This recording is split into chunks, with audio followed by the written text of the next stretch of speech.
Okay, everyone. Hello again and welcome. Thanks for tuning in. This is episode 1.5 of the FightCast, okay? So we're here with the guys that you know from episode 1 of FightCast, Gabe Reed Kaleb Lazard, and of course, my wife on the other end of the table, Miss Charity. So we are here to recap their fights. You guys watched it, I'm sure.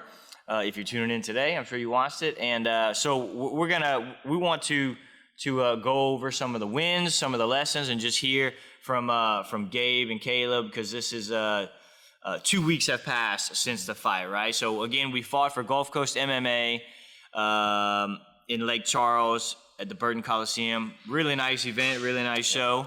So we'll start off since Gabe, since you opened up the show. And we'll do like we did last time, bounce back and forth question-wise. But you opened up the show, first fight on the card. To recap, it went pretty well. Yeah, I thought. All right. I thought it went pretty smooth. Yeah. So at the end of the day, we got the hand raised, we got the W, and early in round one. So what was the exact number? 54 seconds. Last 50, one was 56. Okay, 54-second submission, right? Rear naked choke. Took his back, rear naked choke. Didn't come without adversity. No. But we will get to that. So and then Caleb, if you guys, I'm sure again you watched the fight. We were fighting for the belt, 5-round fight, and we went all the way into round four. All right. If you saw the fight, you know this one didn't go our way. Took a tough fight against a guy with a lot of experience, and so we're here to talk about the wins and the lessons from both of them, okay? So here we go. We'll start with question number one today for the both of you. We'll start with Gabe. How did you compare with your opponent? Did you think fight IQ-wise, stand-up-wise, grappling-wise, did this fight, fitness-wise, did your opponent, was it apples to apples in there? Were you, what did you think about that? From seeing him at weigh-ins, from the weight cut perspective, size-wise, that whole nine. I mean, from the moment I took the fight, when Tyler sent me his last fight 2 weeks out from the fight date, I could tell I was definitely better and better shape than him too. He was a little softer. When we weighed in, he was blinking a bunch. I could tell from that moment that was my fight. I went up a weight class and I was still bigger than him too. If you look at the weigh-in in the face-off pictures, I was definitely a little wider than him. My legs were bigger, so I felt really confident going into that fight for sure. And I train 4 hours a day, so I'm always confident that I've got whatever tools I need to beat my opponent. If they're a better grappler, I think I can stand up with them. If they're a better striker, I think I can take them down and submit them. So I was confident that I was definitely a good bit out of this guy's league whenever we were getting to the cage. He was about your same height. Yeah. I think you got him in the physical stature for sure and the strength. I will say that Gabe impresses me with his composure in fight IQ in there, and that his confidence level. I feel like he on the fight night he shines and brings the best to the table. So yeah, I think I definitely perform better in that cage than I do even here when we spar and stuff like that. And some people get fight night nerves and jitters, and every time, even coming close to the fight, Gabe's telling me I feel good. I had a great rest. I'm this feels like it's supposed to happen. And I know we're only 2 fights in, but that's kind of a good sign. Yeah, I think so. To not have fight night jitters, and not that that's a bad thing, because you can turn that nervous energy into wins as well. Mm-hmm. But yeah, I think that's good start for sure. Caleb, same question. How did you match up? He was 5-0. You were 1-1. He's got 6 years of experience. We just saw in our stories, you had your first fight a year ago today, right? So we knew what we were getting into on paper, but whenever you saw him at weigh-ins, whenever you felt what he had, height-wise, power-wise, what was it in actuality? Now when we first seen each other, we both at weigh-ins, it's kind of like we both understood what was ahead of both of us. We both knew we're not easy matchups for each other. So I could tell he probably did some things in this camp he always done through his fights, and I've done things through my camp I always done through my fights. But he's we both understood it's gonna be a tough fight either way. We both gotta earn it, And but it was a great fight. It was something that when I came back home from boot camp, I told I told my coach, I told y'all, like, I wanted a tough fight. I wanted to challenge myself, because I felt like I definitely got better mentally, IQ-wise, and I did, and we just took a risk just fighting a guy that had more experience, more years. I'm actually grateful and glad I took the fight and learned a lot of lessons from it. Absolutely. We'll get into some of those lessons. Let's talk about the training camp. Before fights, you don't want to go into too many secrets or whatever, but now the fight's over. How did camp go for you leading up? What went well? What challenges did you have? Any issues, bumps and bruises, along the way? And what changes would you make towards the next camp? My first fight definitely was super grappling heavy. This time I went out and I put a lot of work in my boxing. I think it showed even for the short time that the fight went on.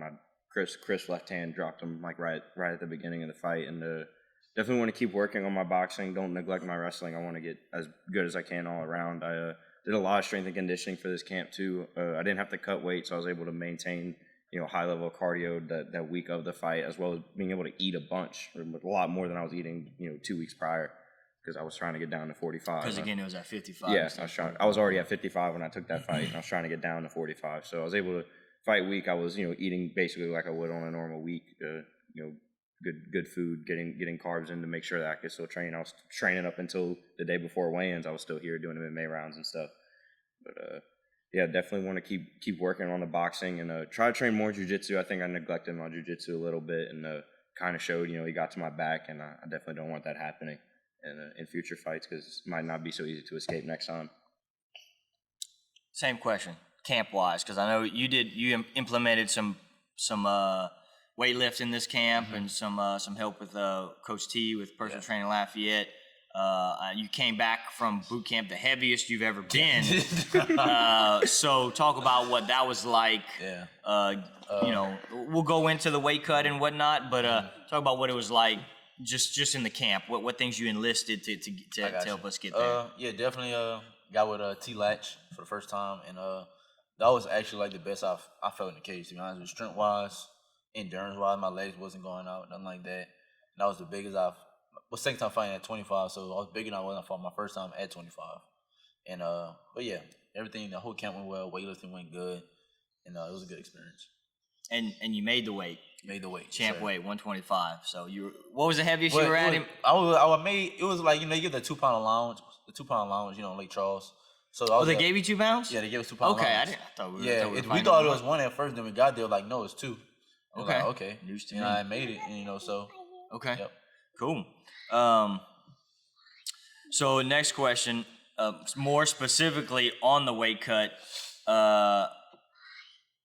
yours was, you were prepared to go down to 45, 55. So do you have anything to add in that?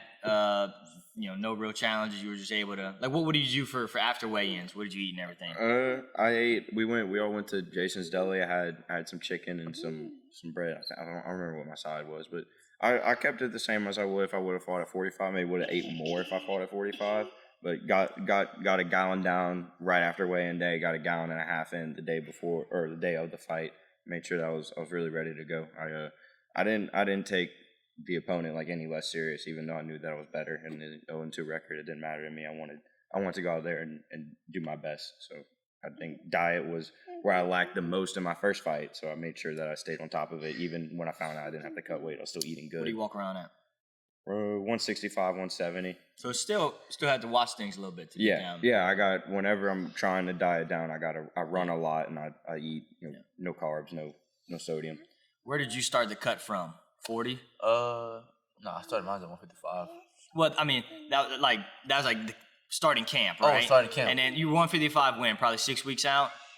Yeah, 65. And then you probably coasted to about 140, just within 10 days out. Yeah, 10 days out, you can say that. 140? Mm-hmm. Yeah, and then we started narrowing the food intake, and then working on the water. Yeah, that's when it gets like pretty strict. Two gallon and a half, 2 gallons of water. Mm-hmm. And then what did you do for the weight cut and everything to get how many did you do the last 24 hours? 24 hours. So the day before, friend Tyler came over to the house, did a pre-weight cut like 2 pounds, and went to sleep, coasted, lost probably like a pound, and then woke up again, lost another 2 pounds in like 30 minutes to an hour, and did that, and then went to weigh-ins and then rehydrated. Felt good. Got that gallon in the day of weigh-ins, and then I got another gallon in the day of the fight. Okay. Yeah. We gonna do 25 again? 25, yeah, 25 sure I can make it. It's not like I got in there and I got hit with one bad shot and just went coasted. Not like everybody seen second round. I got hit with some stuff. he gave me some stuff. He gave me a challenge in there, but it's something I feel I can figure out and bring a new style to that division. And I enjoy 25. Because I know a couple weeks before you were like, oh no, it's just 25. This is the last fight at 25. Nah, it was like that. That's when it was like crazy. The weight cut was crazy. Like it was. Yeah, I didn't. Everybody gets a little hangry, getting a little cranky. Yeah. But then when you landed the plane, you got, if we were to struggle a whole lot to get there, I keep in touch with the fighter as to where the weight's looking, the last 48 hours, and I was like, all right, we're there, and but of course, he gets the last decision. I was pretty confident you'd make it well enough, and some of that, but yeah, it was kind of like I feel like I made that final decision the day before weigh-ins. I was like, okay, this is actually going smoother than I thought. Yeah. It's close, coming off easier. So I'm like, I can make 25. Yeah. Good. Mm-hmm. All right. So fight day preparation, and then we'll get into the fight itself. Okay. What'd you do? You got some good rest, breakfast, late lunch. What's the gist? Shakeout. Me, Tyler, and Caleb all got a pretty early breakfast at the hotel, and then we went to eat with the PE guys. And having them around fight day is awesome. I think that's part of the reason I'm so calm and composed is Friday night, Saturday during the day, even for the last fight, having them in Mississippi too. We're all having a good time and joking around and cutting up. I even told Tyler and Caleb, like, one day when I'm not fighting ever again, I'm gonna tell my kids about the nights in the hotels with the PE guys and them and all the jokes and stuff like that. But I think that's part of the reason that I stay composed in there. But fight day was pretty much the same as last time. Go get breakfast as a team, and then shake out a few hours before the fight. I had a great shakeout too. It felt awesome. I did a lot of flow sparring at a PE, a little bit of comp rounds, like first one to land kind of stuff, getting in and out. Quay Hagen's a genius over there. It was great work with him too. PE being Performance Evolution in Lake Charles. Josh Quay Hagen's the owner and head coach. Great guys, and we cross-train a good bit. So the fight we're in Lake Charles, so we all kind of help each other out a little bit. Caleb?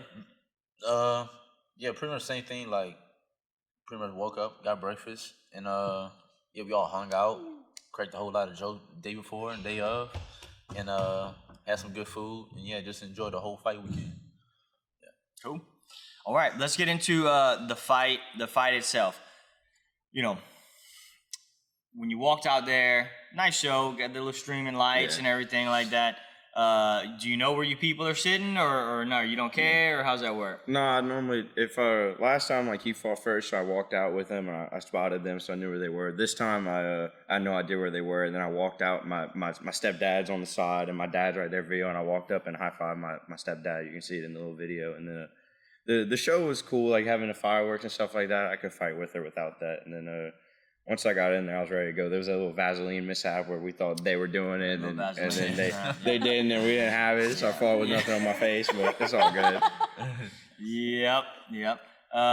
So you get in there, you hit them with a double jab and a straight right, or a straight left right out the gates. And that's which got no credit from the commentators. No, they were just over there talking about whatever paid advertisement. Dynamite and Bryce, what y'all doing? They're talking about Dynamite, calling himself Baby Boy Blue. Fight's just about over, and then anyway, Bruh. That was funny. Anyway, double jab, straight left, put the guy on a rocker. And then we threw the spinning hook kick, which I was offered $1,000 for a spinning heel kick knockout, so I threw it, and then he stayed up against the cage, kind of kept that right hand loaded, and I was hesitant to go in. I threw a front kick that was kind of like deciding halfway through to hit him in the face or in the stomach, and then ended up getting caught. I hit him again while my foot was being held and caused a little scramble. We got to the ground, rolled around a bit, got his hands off my neck, turned on top, and eventually found my submission myself. So you threw a front kick, I think, right? Yeah, it was a front kick. And then he caught it. Yeah, and then he went to throw. You were in a switch stance because you use your left leg, your back leg. Yeah. And then he threw a punch. Maybe it grazed us. I'm not sure. Obviously, it didn't hit us that hard. But you threw back, and I guess between him trying to take you down and you throwing, kind of a hard spot to drill, actually. It's just like pulled one of my them leg things. across his body, and my back was up against the cage. He landed a couple ground and pound shots, but nothing landed clean. I don't know if they landed at all, to be honest with you. I can't find a really good angle of whenever we were on the cage right there. He scrambled to your back pretty quickly. Yeah, his jiu-jitsu did surprise me, right? Like, rewatching it, I kind of thought he was like, almost got lucky, and then I rewatched it. He knew what he was doing on the ground, and they announced him as a Brazilian jiu-jitsu guy, and even on the ground, I felt him. He was strong, but I think that left hand had him really hurt. So he was kind of just holding on for dear life, and I got on his fingers quick, and like we drilled in the back, like we drill every night Thursday night. We drilled in the back, literally getting out from the back, the bad spots, because even though you may be on paper, supposed to beat a guy, that's why we got to fight the fights anyway, because sometimes it's not always like that, right? So everyone's got a chance. A guy ends up on your back, and it's like, hey, this is a bad spot. We're gonna make sure that on our worst day, or on a day that we kick and we slip and blah blah blah, that we can still get out of there. And you did pretty per protocol. Fight the hands, move the head, and escape the hooks, and then you spun around, got on top, and then you threw some punches, took his back, or as soon as I stood up, his guard opened. I landed one through his guard down the middle, and I threw a couple wild ones. Ground and pound is definitely something I want to work more on in my next camp too. But as soon as I did that, he kind of just flipped over, like didn't really try to scramble back up to his feet. And I found the choke before I put the hooks in. I finished it with only one hook in. He tried to like stomp on my ankle a little bit to trap my Achilles, and I finished it with one hook, and that's all she wrote. Hopped up on the cage, had a good time. that felt awesome. I always wanted to do that. I always wanted to get up on that cage. Yeah, I remember my first cage hop too. Yeah. Quite a few of those. Quite a few coaches ago, yeah. So Kaleb, your fight for the title, round one. So the game plan, we had the length advantage, right? Keep them at range, teeps. You got those good oblique kicks, jabs, kept them at range. You both had moments in round one. You can go back and count the punches. I thought it could have went either way, but I was thinking round one went our way. But what did you get a feel for him, a beat on things in round one? Round one was actually just me filling them out. I did have some things. I did throw. When I seen him round one, I threw them round four. But I guess he read it well, and he didn't react to it when I would always kind of look down and go with the head kick. But in between those rounds, I wasn't doing that. I always just go for the leg kick, and look down at it. And then round four, I did it, but he didn't react. He did a good job not reacting to it. And it was some good IQ things going there between me and him. And it was a good challenge for me experiencing there. Yeah, the chess match. So round one was feeling out. Round two was physical. Yeah, because he knew. If we coast for 4 more rounds, right? I think we were coming away on the scorecards, So round two, and a veteran, he turned things up. He started throwing some bombs, right? Big hooks, stepping into it. We got hit with a couple shots, rocked, composed ourselves. Did we get taken down in round two? No, I don't think we got taken down at all. We didn't take down at all this fight. Yeah. I'll be honest with you, that was probably one of my biggest things I was happy about, even though the fight didn't go my way, because all my other fights I got taken down. Yeah. They just shoot on me, I get taken down. This one, it was nothing, So definitely that's a big win for me in my experience. Yeah. Big blue belt. Yeah, big blue belt now. Blue belt now. That working for that takedown. When it gets a purple belt, then what is he a purple belt? Yeah, he's purple belt too. Purple belt too. So 2 purple belts. Got his blue belt last weekend. So congrats to Kaleb Lazard on that. Round three. It was kind of back and forth. Back and forth. Yeah, I think you were landing a couple left hands. So your right hand's in a cast. Your ring finger on the right hand. Yeah. So it was round one. Yeah. You hit him and you threw a punch. It was a hook or a jab, and I heard it break, and I was like, I didn't know what it was, but I was like, I'm not even going to acknowledge it. Let's keep going. So this is interesting because we talked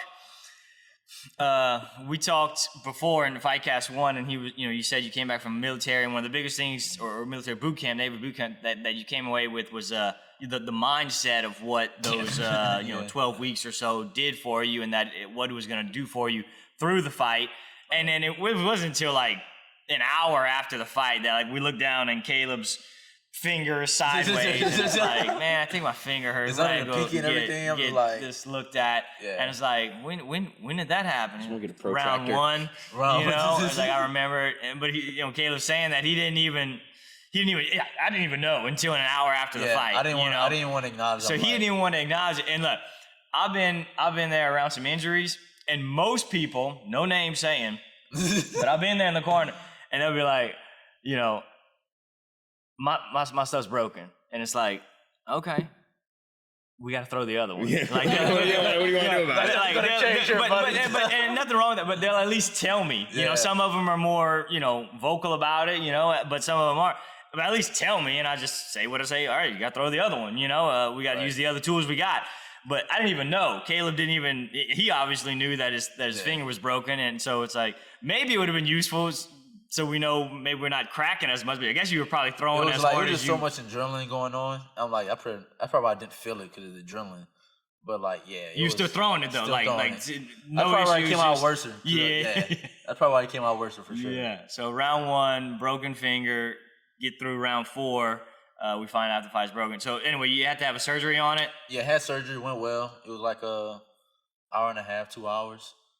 Came out of that. Then I go into cast get out of the splint and go into cast on tomorrow, start therapy. Okay. Yeah. Gotcha. And Justin did, I don't know, we have to. I think he broke his forearm or hurt his forearm. It was something like that. Yeah, something I have to catch up and see how he's doing, but physical fight. Yeah. Physical fight, we both came out some bruises. They both knew, we knew what we were getting into, and they both walked away with what we thought was going to happen, sure. So injuries are somewhat part of it. But, okay, so round three, back and forth, round four, good start, and then we took some shots, right? So we started throwing some looping shots. What are things that, after rewatching it back, like what are the lessons to be learned from the whole fight and from the way that the fight? So we threw a head kick, right? Yeah. In round four, it was a head kick, and he kind of blocked it. Yeah. And just kind of swam it, and it just delayed because you threw it from your left leg, right? From southpaw, and he swam it, and it put your foot down in the front in orthodox. And he swam it and loaded up and threw the overhand. This one. And so you were in an opposite stance, and it hit you kind of right there. Yeah. Like so, which was the first one that made you stumble.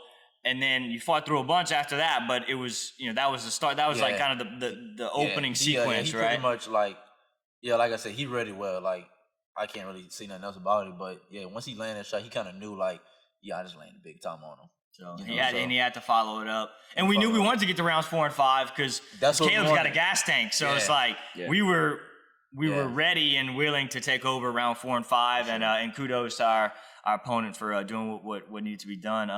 So what are things that we can learn, or what's kind of the game plan going forward? I'll say it's tactically much more preparing for those later rounds, staying more disciplined. In that later round, I feel like I was disciplined in those rounds, but it's like overhands are like crazy in this sport. So it's kind of like it's hard to watch out for them. So definitely got to tweak some things in my game as far as to counter overhands or bring back my kicks more faster so they don't swim or catch it. So but that's the thing I need to fix up, and we'll do. Yep. And I know we talked about this, but two things that we saw were. Once we started defending the takedowns, that was kind of a big goal. But the overhands, like he was closing the distance, right? And so looking back on it, hindsight being 2020, knees up the pipe. Yeah. The risk wouldn't have been there as much because we know we were successful at defending the takedown. So it's like there's risk of throwing knees because the guys can suck your legs out and take you down, but now we know, maybe the risk would have been worth it with the knees down the pipe because the guy was coming in, bringing all the pressure. Right. I feel like clinching can help as well. The blocking and clinching. But again, hindsight 20. Not that we don't have good knees and good clinching and stuff, but you got to play people's strengths and weaknesses, right? Yes, and then he was throwing a lot of head shots. He didn't throw a lot of body shots, right? Yeah. Loop and punch to the head, and so it's like. It's nice to roll and to get under things and make people miss, but Tyler Hill saw the read. He throws, like he'll throw a punch and then throw the flick behind it, right? Where they throw something to hide the next kick behind it, and he's knocked a few guys out with that. So for that reason, we didn't level change as much but you actually evaded a couple of them when he threw. Yeah, it was kind of like it's like I knew he was gonna throw those flicks because I would always just turn around, just kind of like just let it graze on the back for me, or like that's for me. That's how I usually do it, even in sparring. Like, I just kind of like just roll with it, or but I was getting away out of a lot of his wild punches that he was throwing. But when he would land that one big one, he kind of just knew that, hey, I just landed. And he wasn't going to land a lot of them, so he took advantage of those. Yeah, definitely. As the southpaw, striking southpaw, that's that game we play with the knees, or at least what I like to play. If you get hit if he hits me first, it's going to hurt. But if you time it right, and you get in and then finish it, or hit a good liver shot, then so anyway, those are some things that hindsight being 2020 would be useful to work on, lessons to come away with. So any other things that and you can chime in anywhere here, dear, that you want, or ask questions as we wrap up. We'll any of the things. How are we gonna parlay this into the next fight? What do you want to do? How soon? We talked about staying on a consistent schedule. Obviously, you're gonna have a PT schedule. So Gabe, what's next for you? Yeah, August 27th, back in Lake Charles, still waiting on an opponent. Tyler Hill fighting Kamiko Hall for the title.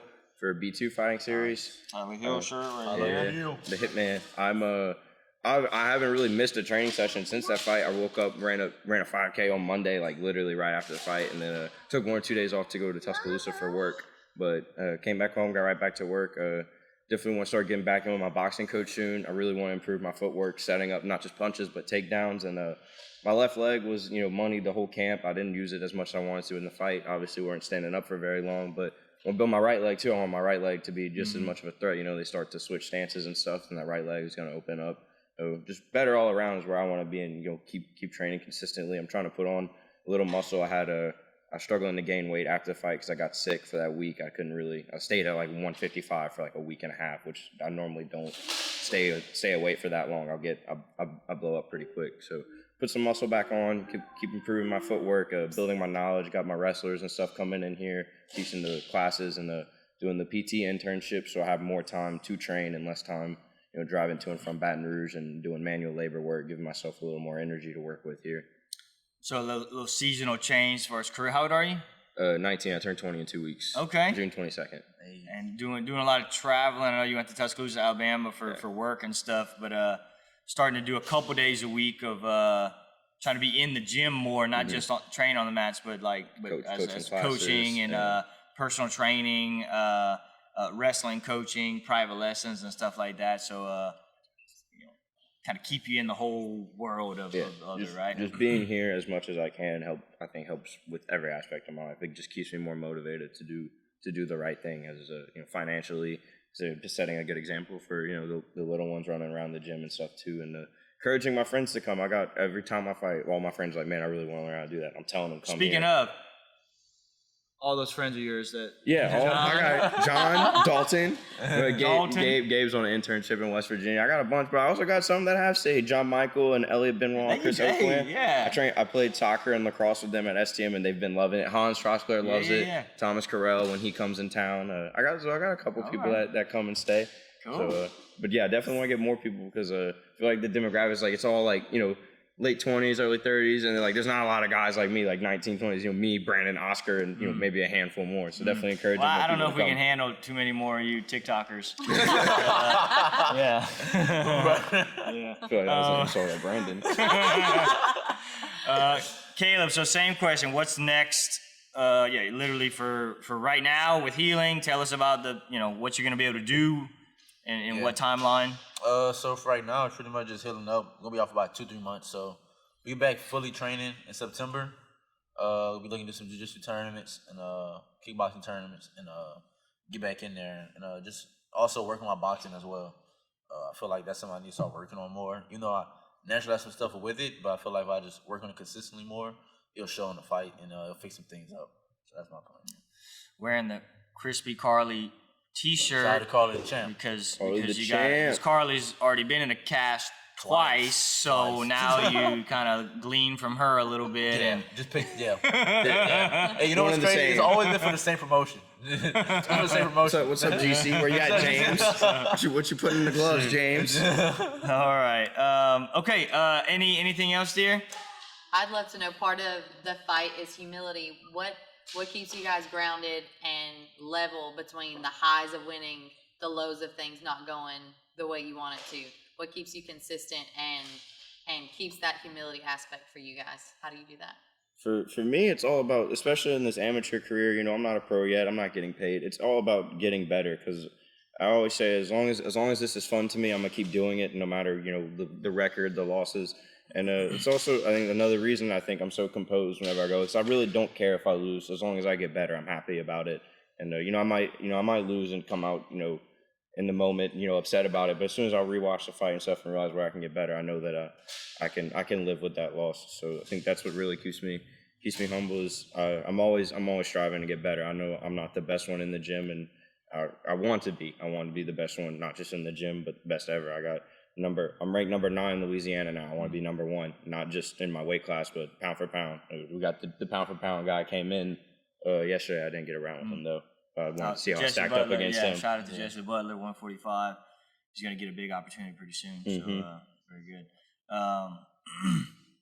Yeah, with me, definitely just enjoying the journey more and trusting the process, because everybody got goals and plans. But even when they're not going your way, you still gotta keep working and keep approaching it with confidence, like as if it might happen. And even if it does happen, you still gotta come to terms with certain things that you don't want to come to terms with, but still work hard and take the wins and losses and learn from them. And speaking of the amateurs and whatnot, can we revisit the sponsors that helped you get to the table the other day? If you want to give you guys a shout out before we close out, or talk about the UFC fights, then any sponsors you want to thank for helping you out in the last camp? I had a bunch, but thank you to everyone that did sponsor me last time. I got a couple more guys. Shout out to my guys at Bonsai Jiu-Jitsu. They sent me a free rash guard, and my guys at Citadel Pendants, this necklace here, and the ring I'm wearing. They gave me a little discount code. If you use my code, you get a percentage off. But also shout out to Connor, man, behind the camera right now. He killed that edit. He killed the last one. He does all of our videos. He doesn't exactly end up on the screen as much, but he's here. He's awesome. Okay. Yep. Shout out to all my sponsors that sponsored me. Thank y'all for showing support, all of them, and I can't wait for the next one. Cool. Ready to get back on that.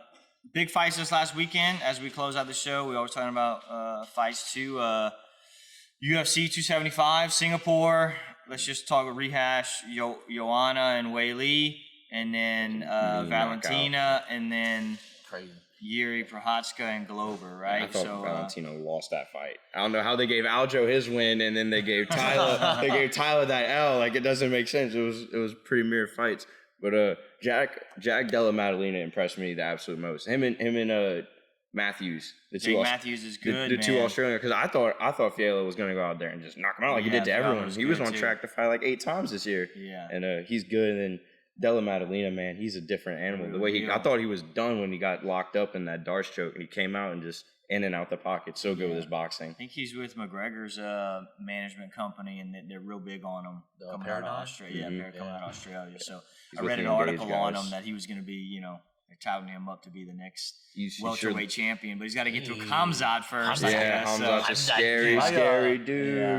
Yeah. And then Shevchenko. My guy Richie was out there in Singapore with those guys. He's always with Team Shevchenko. So close fight.